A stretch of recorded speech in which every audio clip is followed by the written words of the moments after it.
Welcome to my channel SM biology. এই ভিডিওতে মূলত আমরা দ্বাদশ শ্রেণীর মানুষের জননের ভ্রূণ বহিস্থ পর্দা বা এক্সট্রা এমব্রিয়নিক মেমব্রেনের বিষয়ে আলোচনা করব। আর মাতৃগর্ভে অর্থাৎ ইউটেরাসের মধ্যে যখন একটা এমব্রিও ডেভেলপমেন্ট হয় তখন সেই ডেভেলপিং এমব্রিওর মধ্যে চারটে কিন্তু মেমব্রেন বা পর্দা গঠিত হয়। আমরা সেই চারটে মেমব্রেন বা পর্দার নাম, তাদের গঠন এবং তাদের প্রত্যেকের কাজের বিষয়ে মূলত এই পাঠটাতে আলোচনা করব। প্রথমেই আমাদের জেনে রাখতে হবে যেটা, সেটা হচ্ছে এক্সট্রা এমব্রিয়নিক মেমব্রেন বা যেটাকে বলা হয় ভ্রূণ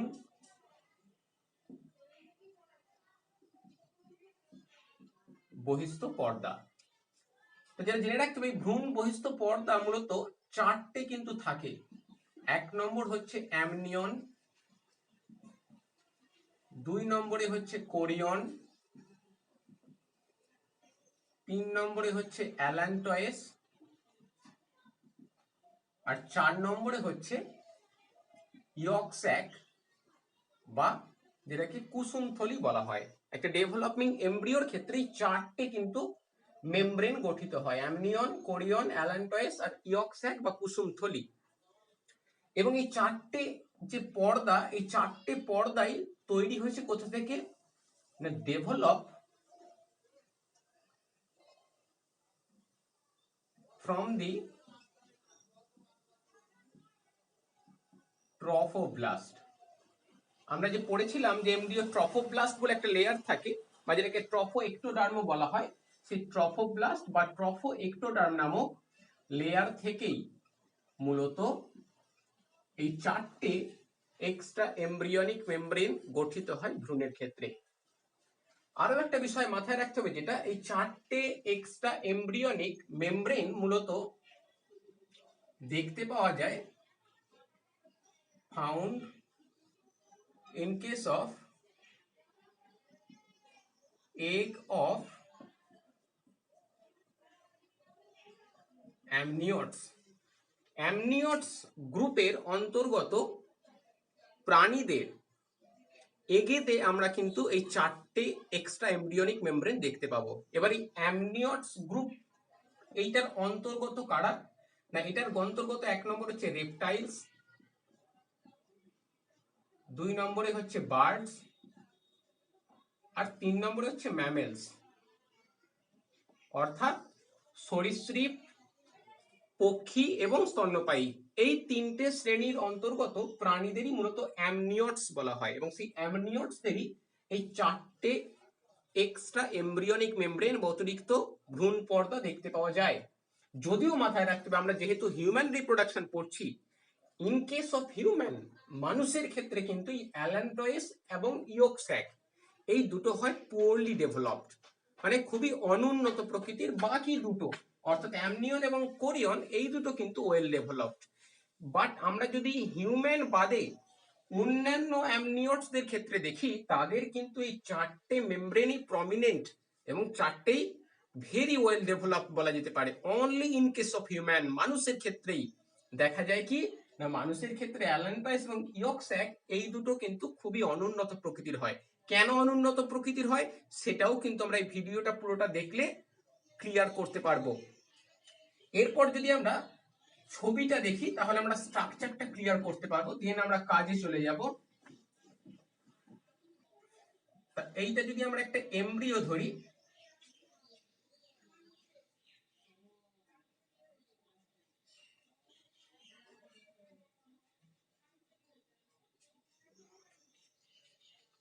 এইটা যদি আমরা একটা ডেভেলপিং এমব্রিও ধরি, তাহলে এই ডেভেলপিং এমব্রিওর পস্টেরিয়র পোর্শন থেকে একটা এরকম স্যাক লাইক স্ট্রাকচার আমরা দেখতে পাবো, একটা থলির ন্যায় গঠন।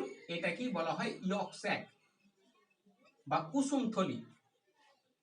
এরপর যদি দেখি অ্যান্টিরিয়র, এটা থাকে একটুখানি পস্টেরিয়র পোর্শন করে, একটু নিচের দিক করে, পিছনের দিক করে।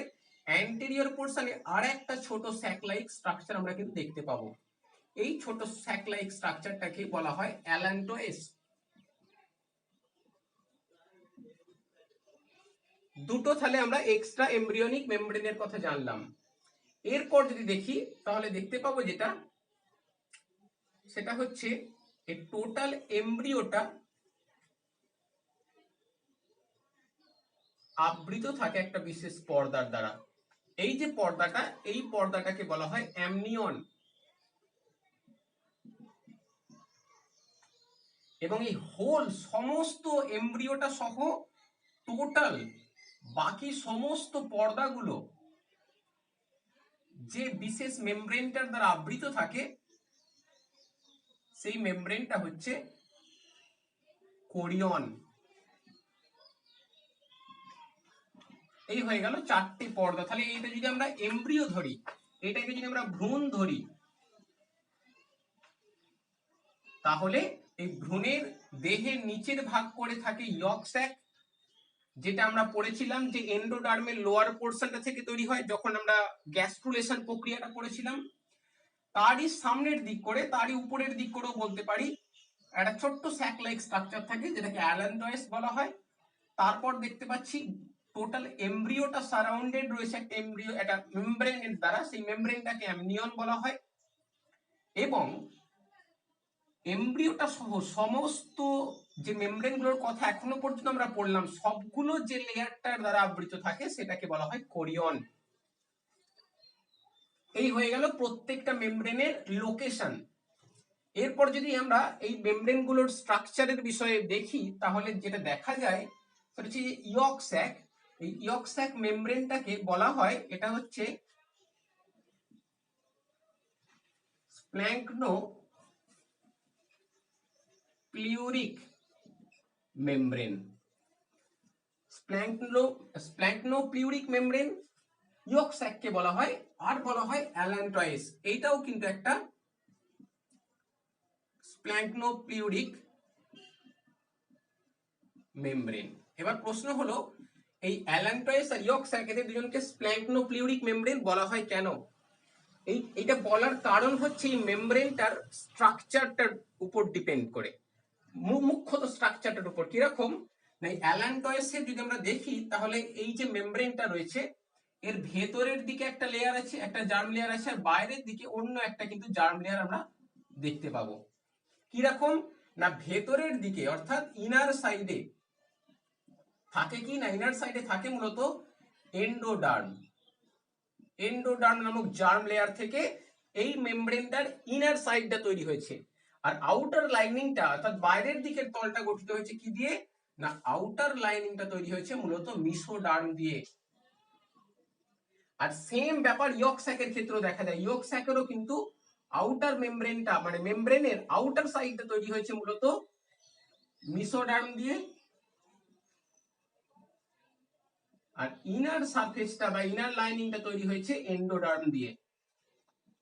সেই জন্যই ইয়ক স্যাক আর অ্যালান্টয়েস এই দুটো লেয়ারকে বলা হয় স্প্ল্যাঙ্কনোপ্লিউরিক মেমব্রেন। স্প্ল্যাঙ্কনোপ্লিউরিক বলার কারণ মূলত বাইরের দিকে থাকে মেসোডার্ম, আর ইনার সারফেসটা তৈরি হয়েছে এন্ডোডার্ম নামক লেয়ার থেকে। এই একই রকম বিষয়গুলো যদি অ্যামনিয়ন আর কোরিয়নের ক্ষেত্রে দেখি, অ্যামনিয়ন এটাকে বলা হয় সোমাটোপ্লিউরিক মেমব্রেন, এবং কোরিয়নটাও কিন্তু ঠিক তাই, সোমাটোপ্লিউরিক মেমব্রেন। এই দুটোকে সোমাটোপ্লিউরিক বলা হচ্ছে কেন না, এই দুটোর ক্ষেত্রেই দেখা যায় কি না, আউটার সারফেসটায় মিসোডার্ম থাকলেও ইনার সাইডের লাইনিংটা থাকে কিন্তু এক্টোডার্ম। তাহলে দেখতে পাচ্ছি অ্যামনিয়ন এবং কোরিয়ন এই দুটো যে মেমব্রেন, তাদের বাইরের তলটা তৈরি হয়েছে মিসোডার্ম থেকে, আর ইনার সারফেসটা মূলত এক্টোডার্ম থেকে তৈরি হয়েছে। সেই জন্য ওই দুটোকে বলা হয় সোমাটোপ্লিউরিক বা সোমাটোপ্লিউর। আর ইয়ক স্যাক আর অ্যালান্টয়েস এই দুটোর ক্ষেত্রে কিন্তু আউটার সারফেসে মিসোডার্ম হলেও ইনারটা হচ্ছে এন্ডোডার্ম। সেই জন্য এই দুটোকে বলা হয় স্প্ল্যাঙ্কনোপ্লিউরিক মেমব্রেন বা স্প্ল্যাঙ্কনোপ্লিউর বলা যেতে পারে। এরপর আমাদের কাজটা জানতে হবে যে ইয়ক স্যাকের যদি কাজ দেখি, ইয়ক স্যাকের মুখ্যত কাজ যেটা, সেটা হচ্ছে খাবার সঞ্চয় করে রাখা, স্টোরেজ অফ ফুড। মূলত খাদ্য সঞ্চয় করে রাখে ইয়কের আকারে, কুসুমের আকারে খাবারকে সঞ্চয় করে, সেই খাবারে ডাইজেস্ট করে অ্যাবজর্ব করে কিন্তু এমব্রিওর যে সেলগুলো সেখানে প্রোভাইড করে। সেই জন্য ইয়ক স্যাককে বলা হয় এক্সট্রা এমব্রিয়নিক গার্ড। আমাদের গার্ড বা পরিপাক নালীর যা কাজ সেটা হচ্ছে খাবারকে ডাইজেস্ট করে অ্যাবজর্ব পার্টগুলোটাকে টিস্যুতে পাঠিয়ে দেওয়া। সেম কাজটা কিন্তু ইয়ক স্যাক করে। ইয়ক স্যাকও কিন্তু কুসুমের আকারে খাবারটাকে ডাইজেস্ট করে, সঞ্চয় করে রেখে ডাইজেস্ট করে অ্যাবজর্ব করে সেটা কিন্তু টিস্যুতে পাঠিয়ে দিয়ে হেল্প করে। এরপর দ্বিতীয় যদি আমরা অ্যালান্টয়েসের ক্ষেত্রে আসি, অ্যালান্টয়েসের ক্ষেত্রে অ্যালান্টয়েসের কাজ যেটা সেটা হচ্ছে রিমুভাল, অর্থাৎ বার করে দেয়,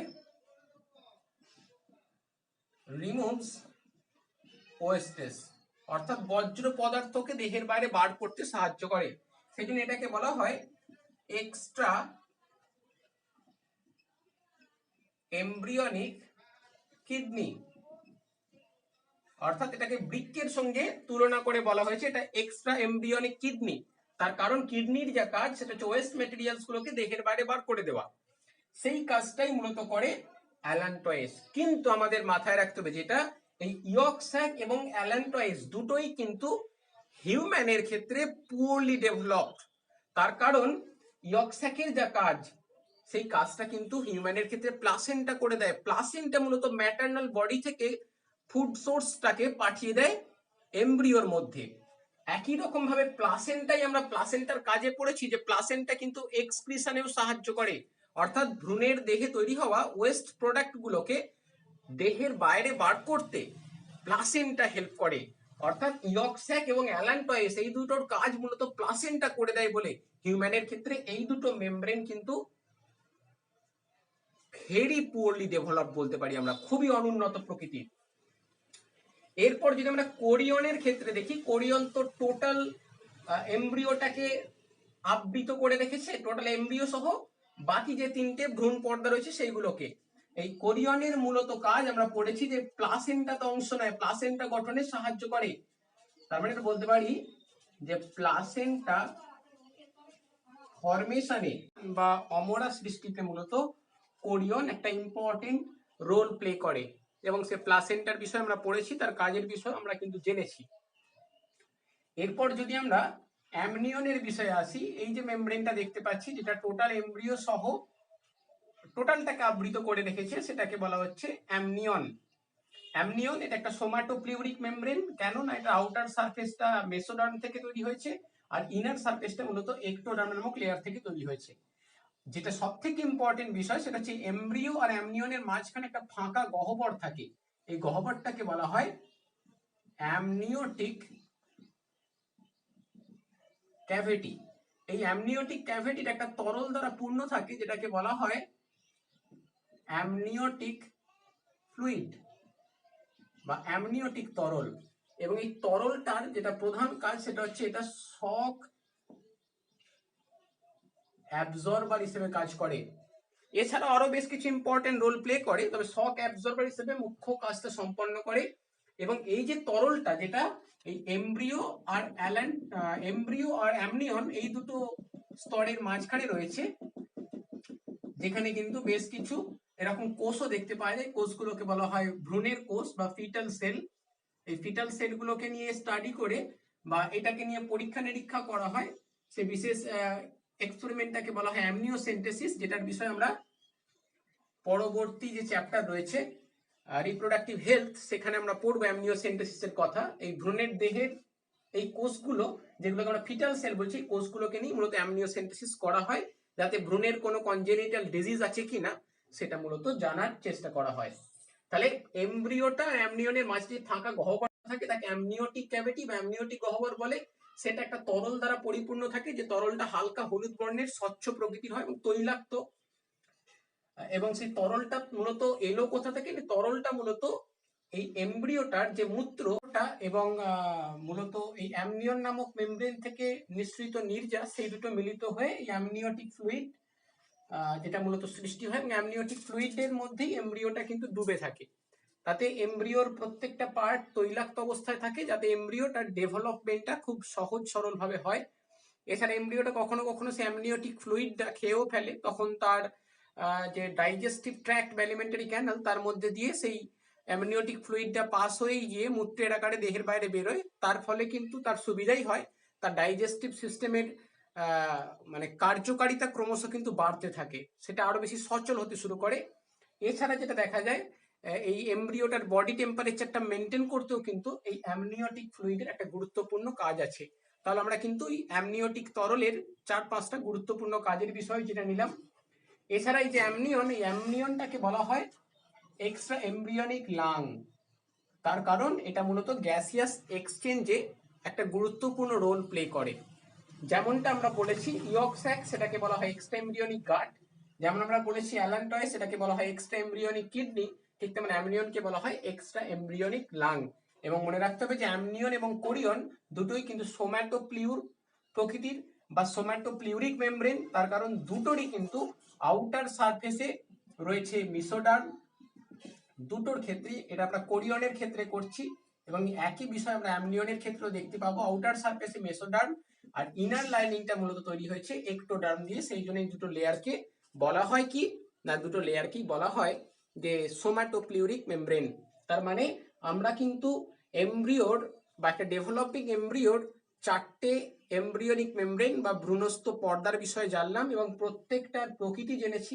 ইয়ক স্যাক, অ্যালান্টাইস দুটো স্প্ল্যাঙ্কনোপ্লিউরিক আর অ্যামনিয়ন কোরিয়ন সোম্যাটোপ্লিউরিক। এছাড়া আমরা 4টে মেমব্রেনেরই কাজ করেছি, যদিও আমরা এটা বলবো যে ইয়ক স্যাক এবং অ্যালান্টয়েস এই দুটো কিন্তু in case of human very poorly developed.